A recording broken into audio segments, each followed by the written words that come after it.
Hi, this is Mike again. I am the author of 9 books on how to eat and how to get healthy regarding digestive things. The first product I'm going to mention is this one. A lot of people are kind of hooked on taking apple cider vinegar. There's different brands. They take a teaspoon, a tablespoon, 2 tablespoons. Some of them take it multiple times a day. Remember that the main problem here is inflammation and acid, and those are related. You cannot solve over-acidification in the body by taking more acidification. This is pure acid and it is not going to help. The second thing I'm going to talk about is 2 products at once.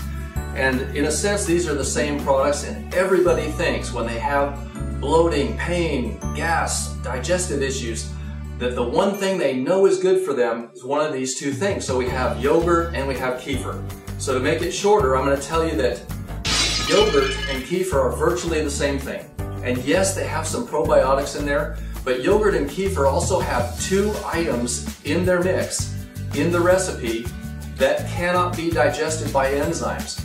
And those 2 foods together that cannot be digested by enzymes force the stomach to digest them with acid. And once again, adding acid to acid problems and inflammation in the long run only makes things worse. Now, I'm not a doctor, I want to make that clear. But in my research and my reading, I found that lately Nexium, in some FDA studies and some clinical trials, along with some of the other proton pump inhibitors, have been linked to Alzheimer's, dementia, high blood pressure, and certain types of cancer, including pancreatic cancer. If that's okay with you, then these may be great, but if not... Okay, next we get into a couple of products that I consider more benign than the others, not really bad for you.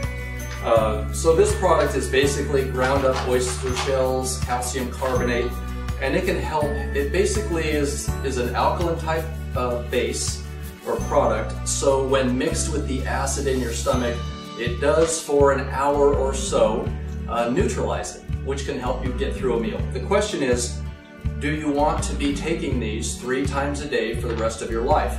And calcium carbonate, being a mineral, can also cause people who are prone to kidney stones and things to develop stones. And so in some people, if you take too much of this, it can also be kind of a bad thing. This product is also not really bad for you, but it's based on magnesium, and it does provide a little bit of coating to the stomach when you take it. And the question is, again, do you want to keep taking an unlimited amount of magnesium into your body, and what health concerns might that cause over time? And it's not really a solution. It does help sometimes for a few minutes to a couple of hours.